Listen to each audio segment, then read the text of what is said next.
Hello दोस्तों, success जरूर channel में आपका स्वागत है। एसएससी एमटीएस एग्जाम 2023 10 मई फर्स्ट शिफ्ट का जैसे कि हो चुका है दोस्तों, आज हम इस सेशन में 10 मई फर्स्ट शिफ्ट में जो क्वेश्चन पूछे उन सभी क्वेश्चनों का एनालिसिस करेंगे। ये सभी जो क्वेश्चन होंगे दोस्तों 100% रियल एवं ऑथेंटिक क्वेश्चन होंगे, तो सेशन को पूरा जरूर देखेगा दोस्तों। एक बताओ दोस्तों, यदि हमारे चैनल पर पहली बार आए हैं तो इसी तरह का कंटेंट पाने के लिए हमारे चैनल को सब्सक्राइब जरूर कर लीजिएगा और बेल आइकन को भी प्रेस कर लीजिएगा, ताकि हमारे जब भी वीडियो किसी भी कंटेंट पर अपलोड होगी तो सबसे पहले आपको पता चलेगा।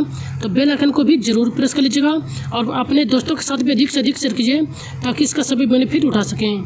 और हमारे द्वारा जो भी सेशन लिया जाता है उसका PDF आपको प्रोवाइड करा दिया जाता है, तो आप इसका PDF हमारे टेलीग्राम चैनल से प्राप्त कर सकते हैं, जिसका लिंक आपको इस वीडियो के डिस्क्रिप्शन बॉक्स में दे दिया गया है। आप वहां से हमारे टेलीग्राम चैनल को ज्वाइन कर सकते हैं और PDF प्राप्त कर सकते हैं। तो चलिए सेशन को शुरू करते हैं। क्वेश्चन जो पूछा गया था कि उड़ीसा में रजो महोत्सव किस महीने में मनाया जाता है, तो यह जो जून के महीने में मानसून के आने पर जो मनाया जाता है, तो आपका जो करेक्ट जो आंसर होता जून का महीना आपका करेक्ट आंसर होता। वहीं देखा जाए यह जो महोत्सव है लड़कियों के प्रथम मासिक धर्म आने पर जो है मनाई जाती है, और यह जो उड़ीसा में जो 3 दिनों के लिए मनाई जाती है। इसी प्रकार जो है तमिलनाडु में जो है इसे निरातु बीजा के नाम से जाना जाता है, यह उत्सव मनाई जाती है। और वहीं असम में देखा जाए तो इसे तिलोनिया बीजा के नाम से मनाया जाता है यह उत्सव।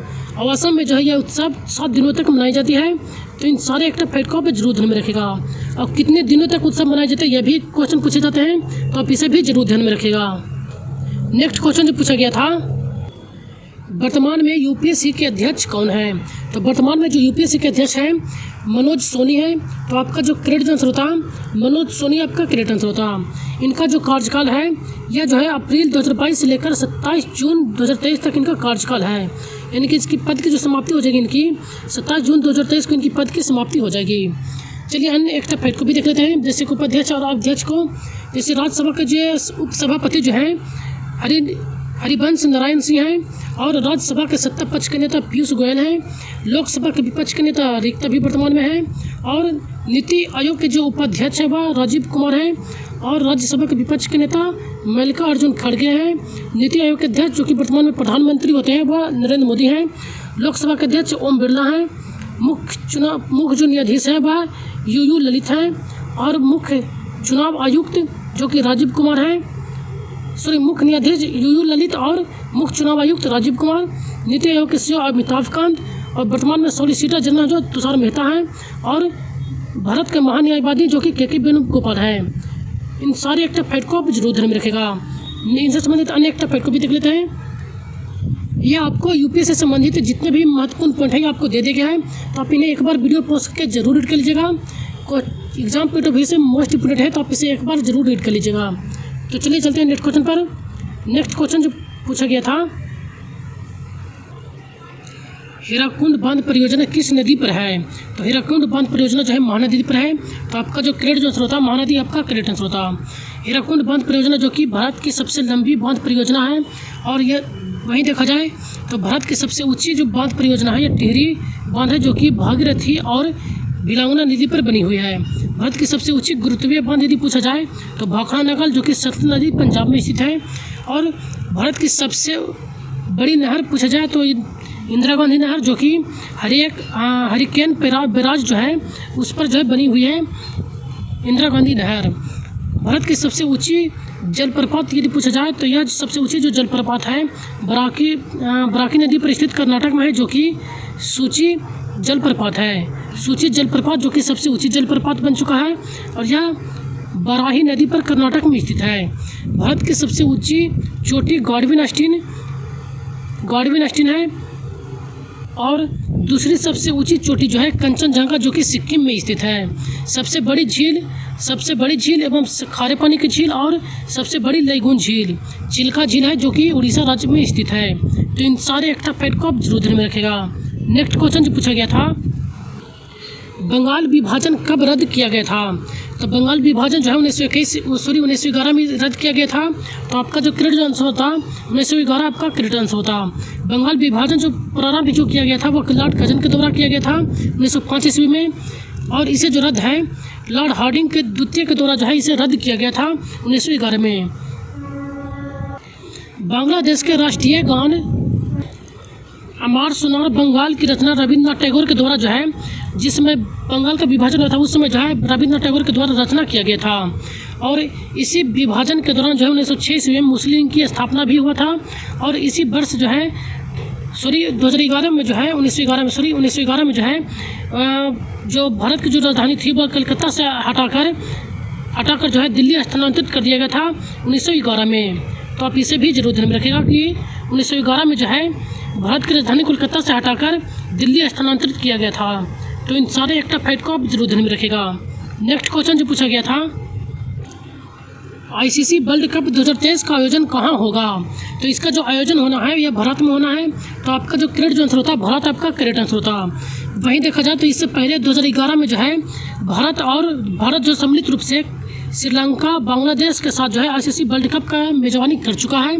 और इसके जो विजेता रहे थे 2011 के, वह भारत रहा था विजेता। और इंडिया के पहला जो एशियाई गेम का जो शुरुआत किया गया था, इसका वह इसका जो आयोजन भारत के दिल्ली में इसका आयोजन किया गया था एशियाई खेल का। और दूसरी बार जो इसका आयोजन किया गया था वह 1982 ईस्वी में दूसरा इसका आयोजन किया गया था। भारत में एक बार राष्ट्रीय मंडल खेल का भी आयोजन किया जा चुका है, जो कि 2010 में इसका आयोजन किया गया था। विश्व महिला बॉक्सिंग चैंपियनशिप 2023 का आयोजन दिल्ली में हो चुका है, जिसके में जो है भारत के द्वारा 4 गोल्ड मेडल जीत चुके हैं। हॉकी वर्ल्ड कप 2023 का आयोजन भारत में उड़ीसा में इसका आयोजन किया गया था। खेलो इंडिया यूथ गेम्स के 5वें संस्करण का जो आयोजन किया गया था मध्य प्रदेश में इसका आयोजन हुआ था।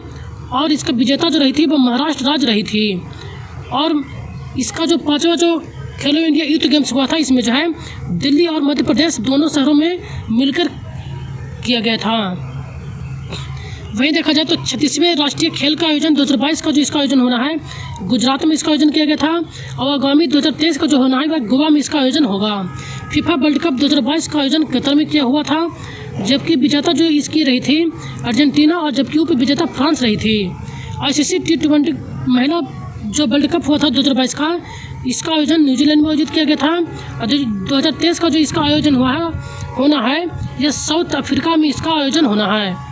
आईसीसी अंडर-19 वर्ल्ड कप 2023 का आयोजन जो है साउथ अफ्रीका में किया गया था। इसका विजेता भारत और उप विजेता इंग्लैंड रही थी।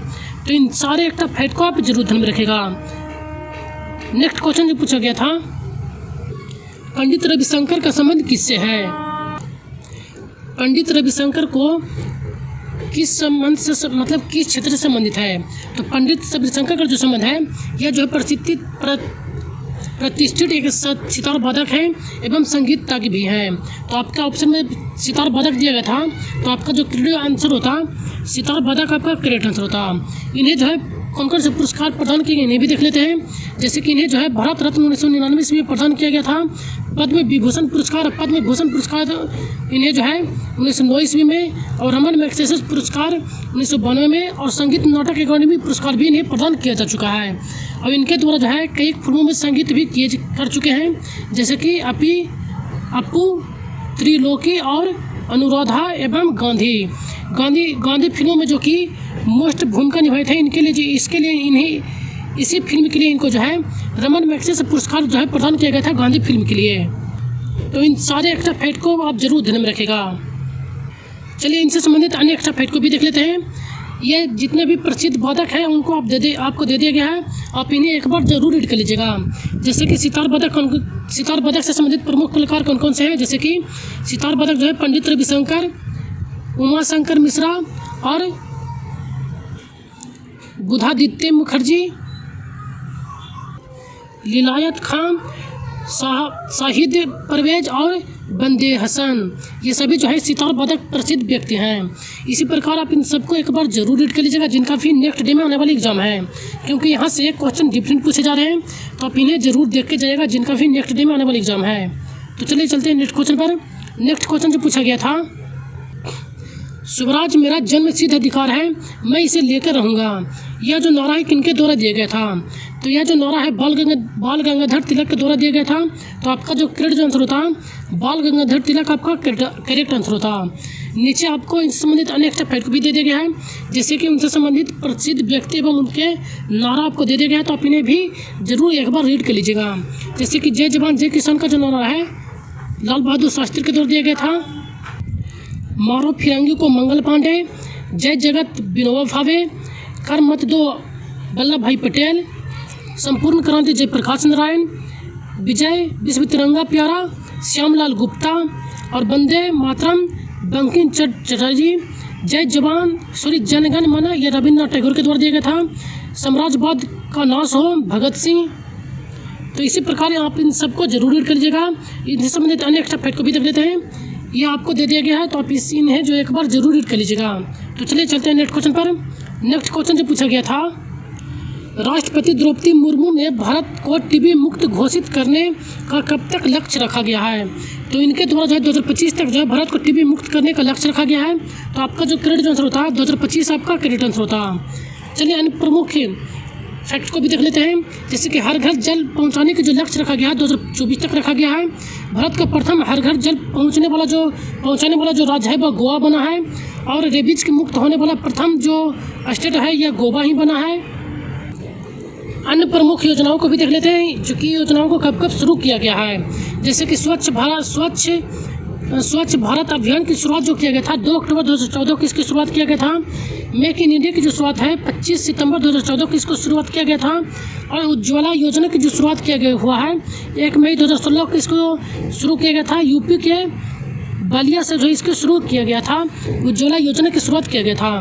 बेटी बचाओ बेटी पढ़ाओ का जो शुरुआत किया गया था 22 जनवरी 2015 को इसकी शुरुआत किया गया था। हरियाणा के पानीपत से इसकी शुरुआत किया गया था। स्टेट अप इंडिया स्कीम की जो योजना की जो शुरुआत किया गया था यह 5 अप्रैल 2016 को इसकी नोएडा से इसकी शुरुआत किया गया था। तो इन सारी योजनाओं को भी आप जरूर ध्यान में रखिएगा कब शुरू किया गया है। तो चलिए चलते हैं नेक्स्ट क्वेश्चन पर।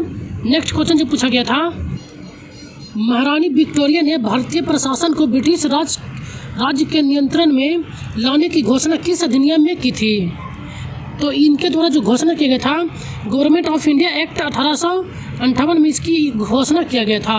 तो आपका जो करेक्ट आंसर होता 1858 का अधिनियम आपका करेक्ट आंसर होता। 1858 के भारत शासन अधिनियम के तहत जो इसकी घोषणा की गई थी। उस समय जो भारत के वाइसराय थे वो लॉर्ड कैनिंग थे। तो इस एक्स्ट्रा फैक्ट को भी आप जरूर ध्यान में रखिएगा। नेक्स्ट क्वेश्चन जो पूछा गया था, निम्नलिखित में से भारत का कौन प्रसिद्ध स्रोत वादक है? तो प्रसिद्ध स्रोत वादक आपके ऑप्शन में जो दिया गया था अमजद अली खान दिया गया था जो कि एक प्रतिष्ठित स्रोत वादक है। तो आपका जो करेक्ट आंसर होता अमजद अली खान आपका करेक्ट आंसर होता। इन्हें जो है 1975 ईस्वी में पद्मश्री, 1991 में पद्म भूषण और 2001 में जो है इन्हें पद्म विभूषण पुरस्कार से सम्मानित किया जा चुका है। तो इन्हें भी आप जरूर ध्यान में रखेगा। नेक्स्ट क्वेश्चन जो पूछा गया था, संवैधानिक उपचारों का अधिकार किस अनुच्छेद में बताया गया है? तो यह जो इसे जो बताया गया है अनुच्छेद 32 में बताया गया है जो कि अनुच्छेद 32 से लेकर 35 तक है। तो आपका जो करेक्ट आंसर होता अनुच्छेद 32-35 आपका करेक्ट आंसर होता। भारतीय संविधान के अनुच्छेद 12 से लेकर 35 तक वर्णित किया गया है जो कि मौलिक अधिकार के अंतर्गत आता है। इसे भाग 3 में रखा गया है। तो इसे भी आप जरूर ध्यान में रखिएगा। नेक्स्ट क्वेश्चन जो पूछा गया था, तराइन का प्रथम युद्ध कब हुआ था? तो तराइन का जो प्रथम युद्ध लड़ा गया था 1991 में लड़ा गया था। तो आपका जो करेक्ट आंसर होता 1991 में आपका करेक्ट आंसर होता। वही देखा जाए तो तराइन का दूसरा युद्ध जो लड़ा गया था 1992 ईस्वी में लड़ा गया था। ये प्रमुख आपको युद्ध दे दिए गए हैं तो आप इन्हें एक बार जरूर रीड कर लीजिएगा। पानीपत के 3 युद्ध लड़े गए थे। ये जो 3 युद्ध लड़े गए थे, प्रथम 1556, दूसरा 1556 पहला जो युद्ध लड़ा गया था 1526 को, दूसरा 1556 और तीसरा जो युद्ध लड़ा गया था पानीपत का वह 1761 में लड़ा गया था। हाई डेस्पीस का युद्ध जो हुआ था वह 326 ईसा पूर्व हुआ था। कलिंग का युद्ध 261 ईसा पूर्व हुआ था। चंदावर का जो युद्ध हुआ था 1194 ईस्वी में हुआ था। चौसा का युद्ध 1539 ईस्वी में। बिलग्राम या कनौज का युद्ध हुआ था 1540 ईस्वी में। तालीकोटा का युद्ध 1565 ईस्वी में और हल्दी घाटी का युद्ध 1576 में। प्लासी का युद्ध 1757, बंदीबास का युद्ध 1760 और बक्सर का युद्ध 1764 में। प्रथम आंग्ल मैसूर जो हुआ था 1767 से लेकर 69 तक हुआ था। तो इन सारे एक्स्ट्रा फैक्ट को प्रमुख युद्ध हैं तो इन्हें भी आप जरूर ध्यान में रखिएगा। नेक्स्ट क्वेश्चन जो पूछा गया था, इनमें से कौन जो है राज्य सूची के से संबंधित है? तो आपके जो ऑप्शन में जो दिए गए थे बैंकिंग, रेलवे, कृषि और वन दिया गया था। तो इन चारों में से जो है कृषि जो कि राज्य सूची के अंतर्गत आता है, तो आपका जो करेक्ट आंसर होता राज्य कृषि आपका करेक्ट आंसर होता। नेक्स्ट क्वेश्चन जो पूछा गया था, कौन सा बौद्ध यूनिवर्सिटी बिहार में है, तो यह जो है नालंदा विश्वविद्यालय है। तो आपका जो करेक्ट आंसर होता नालंदा विश्वविद्यालय आपका करेक्ट आंसर होता। नालंदा विश्वविद्यालय की जो स्थापना किया गया था गुप्त वंश के शासक कुमार गुप्त प्रथम के द्वारा किया गया था। इसकी स्थापना 5वीं शताब्दी ईसा पूर्व में 5वीं शताब्दी में किया गया था। तो इस एक्स्ट्रा फैक्ट को भी आप जरूर ध्यान में रखेगा। नेक्स्ट क्वेश्चन जो पूछा गया था, निम्नलिखित में से कौन सा नृत्य जो कि मणिपुर से राज्य से संबंधित है, तो जो कि आपके ऑप्शन में पोंग नृत्य दिया गया था। तो पोंग नृत्य जो कि मणिपुर से संबंधित है, तो आपका जो करेक्ट आंसर होता पोंग नृत्य आपका करेक्ट आंसर होता। मणिपुर के अन्य प्रमुख शास्त्रीय नृत्य को भी देख लेते हैं, जैसे कि कचनई लेमन फेस्टिवल, बम्बू डांस, लाई हरोबा और थांगटा, जो कि ये सभी मोस्ट फेमस मणिपुर के नृत्य हैं। तो इन्हें भी आप जरूर ध्यान में रखेगा। बांग्ला महोत्सव जो कि मेघालय में मनाया जाता है, और युद्ध या मुखौटा नृत्य और सोलुंगा त्यौहार और मोरिपा त्यौहार, ये सभी जो है अरुणाचल प्रदेश में मनाए जाते हैं। तो इन्हें भी आप जरूर ध्यान में रखेगा। नेक्स्ट क्वेश्चन जो पूछा गया था, हाई कोर्ट और सुप्रीम कोर्ट किस अनुच्छेद के तहत जो है रीट जारी करते हैं, तो यह जो है रीट जो इनके द्वारा जारी किया जाता है अनुच्छेद, यदि हाई कोर्ट के बारे में देखा जाए तो हाई कोर्ट के द्वारा जो है अनुच्छेद 226 के तहत जो रीट जारी करते हैं, जबकि सुप्रीम कोर्ट जो है अनुच्छेद 32 के तहत रीट जारी करते हैं। तो आप इन दोनों के बारे में आप जरूर ध्यान में रखेगा, तो आपका यह करेक्ट आंसर होता। वहीं देखा जाए इनसे संबंधित अन्य फैक्ट जो कि हाई कोर्ट के जो गठन के बारे में जो वर्णित किया गया है अनुच्छेद 214 में वर्णित किया गया है, जबकि सुप्रीम कोर्ट के गठन का जो वर्णन किया गया है 124 में किया गया है। तो इस एक फैक्ट को भी आप जरूर ध्यान में रखेगा। नेक्स्ट क्वेश्चन जो पूछा गया था, ईस्ट इंडिया कंपनी को बंगाल की दीवानी किस वर्ष प्राप्त हुई थी, तो 1765 के मुगल सम्राट शाह आलम द्वितीय और ईस्ट इंडिया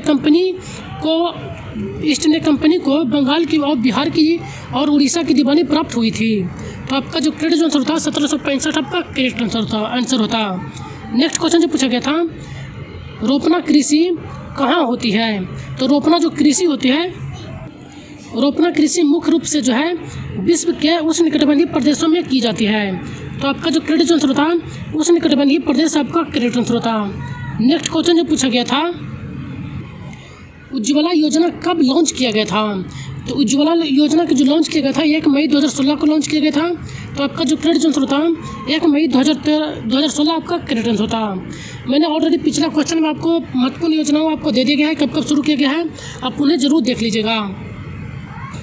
उज्ज्वला योजना जो संबंधित है यह LPG सिलेंडर से संबंधित है, तो आप इसे भी जरूर ध्यान में रखेगा।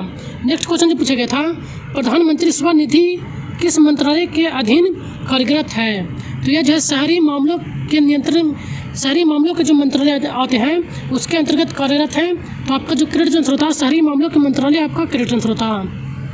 स्वनिधि योजना जो है 20 जून 2000 को शुरू किया गया था। यह योजना जो है शहरी विक्रेताओं को जो है लोन प्रदान करती है। इस योजना की अवधि जो है विस्तार करके 2024 तक कर दी गई है। तो इस सारे एक्टिव फैक्ट को भी आप जरूर ध्यान में रखेगा। नेक्स्ट क्वेश्चन जो पूछा गया था, बड़ोदरा में देश के पहले राष्ट्रीय रेल और परिवहन विश्वविद्यालय को किस संशोधन के द्वारा संशोधित किया गया था, इसका जो संशोधन किया गया था केंद्रीय विश्वविद्यालय संशोधन विधेयक के द्वारा इसका संशोधन किया गया था इसमें। तो आपका जो करेक्ट आंसर होता केंद्रीय विश्वविद्यालय संशोधन विधेयक आपका करेक्ट आंसर होता। बड़ोदरा जो कि गुजरात में स्थित है, तो यह भी आप ध्यान में रखेगा। नेक्स्ट क्वेश्चन जो पूछा गया था, वसा का पाचन करने वाला एंजाइम लाइपेज जो है किसके द्वारा स्रावित होता है, तो लाइपेज का जो श्रावण होता है वह अग्नाशय से होता है। तो आपका जो करेक्ट आंसर होता अग्नाशय आपका करेक्ट आंसर होता। तो आप इसे भी आप अग्नाशय आप ध्यान में रखिएगा कि वसा का जो पाचन होता है वह अग्नाशय के द्वारा स्रावित किया जाता है लाइपेज, इसी के द्वारा जो है पाचन वसा का होता है। तो चलिए चलते हैं नेक्स्ट क्वेश्चन पर। नेक्स्ट क्वेश्चन जो पूछा गया था, the life and sold off the party पुस्तक लेखक कौन है, तो यह जो पुस्तक लिखी गई थी मिल्क गैली के द्वारा यह पुस्तक लिखा गया था। तो आपका जो करेक्ट आंसर होता मिल्क गैली आपका करेक्ट आंसर होता। नेक्स्ट क्वेश्चन जो पूछा गया था, 1957 में किसे संगीत नाटक अकादमी पुरस्कार से सम्मानित किया गया था, तो 1987 को जो है 3 व्यक्तियों को यह पुरस्कार प्रदान किया गया था। ये कौन कौन व्यक्ति हैं इन्हें देख लेते हैं। CR व्यास और शोभा गुरुत्तु और पंडित सजराज, इन तीनों को जो है 1987 ईस्वी में संगीत नाटक अकादमी पुरस्कार से सम्मानित किया गया था। तो आप देख लीजिएगा कि आपके ऑप्शन में कौन सा दिया गया था, इन तीनों में से वो आपका करेक्ट आंसर होता।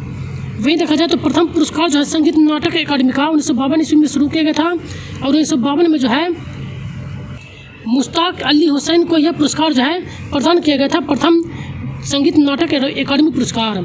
वहीं दूसरा देखा जाए तो 1953 में जो है 53 में जो है यह पुरस्कार जो प्रदान किया गया था केसरी बाई केरकर्णी को जो है यह पुरस्कार प्रदान किया गया था।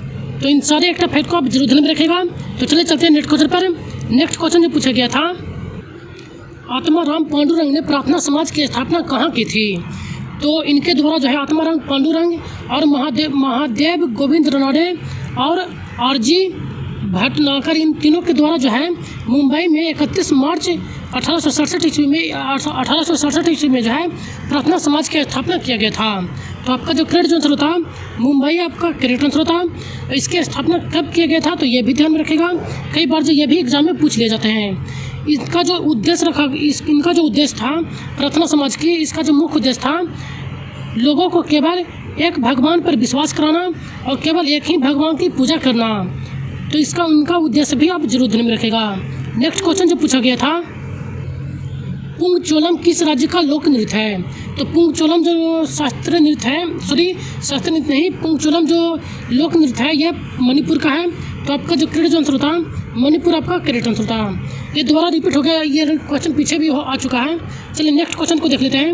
नेक्स्ट क्वेश्चन जो पूछा गया था 2011 के जनगणना के अनुसार भारत का लिंगानुपात कितनी थी? तो 2011 के जनगणना के अनुसार जो भारत के जो लिंगानुपात था 993 था। तो आपका जो करेक्ट आंसर होता 993 आपका करेक्ट आंसर होता प्रति 1000 पुरुष। वहीं देखा जाए 2001 के जनगणना के अनुसार तो 933 था। और सबसे अधिक जो लिंगानुपात था केरल का था जो कि 1084, और सबसे कम पांडुचेरी का केंद्र शासित प्रदेश में देखा जाए तो सबसे अधिक जो था 1037 जो कि पांडुचेरी केंद्र शासित प्रदेश में सबसे अधिक थी लिंगानुपात। सबसे कम दमनदीप का जो कि 618 था। तो इस एक्स्ट्रा फैक्ट को भी आप जरूर ध्यान में रखेगा। नेक्स्ट क्वेश्चन जो पूछा गया था 2011 के जनगणना के अनुसार निम्नलिखित में से किस राज्य की दशकीय वृद्धि सर्वाधिक थी? तो मेघालय की जनसंख्या वृद्धि सर्वाधिक थी जो कि 27.95 था। तो आपका जो करेक्ट आंसर होता मेघालय आपका करेक्ट आंसर होता, जो कि सभी राज्यों में सर्वाधिक थी। और वही देखा जाए तो सबसे कम जो दशकीय वृद्धि था वह नागालैंड का था। नागालैंड का जो माइनस में था 0.5% जो कि सबसे कम थी। तो आप इसे भी जरूर ध्यान में रखेगा। और 2001 और 2011 के दौरान जो है भारत की जो जनगणना में वृद्धि दर देखा गया था वह 17.7% था दशकीय वृद्धि। तो आप इसे भी जरूर ध्यान में रखेगा। नेक्स्ट क्वेश्चन जो पूछा गया था, इनमें से कौन जो है कि भरतनाट्यम और ओडिसी नृत्य से संबंधित है? तो आपका जो ऑप्शन में दिया गया था सोनल मानसी दिया गया था।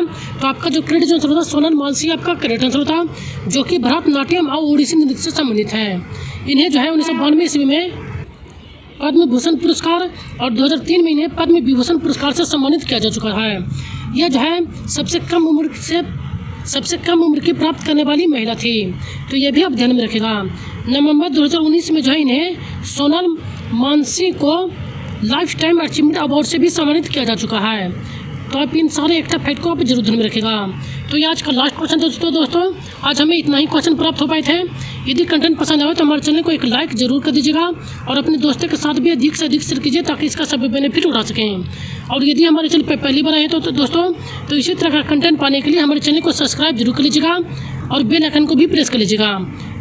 तो तब तक मिलते हैं नेक्स्ट वीडियो में। सेशन में बनाने के लिए धन्यवाद। Thank you.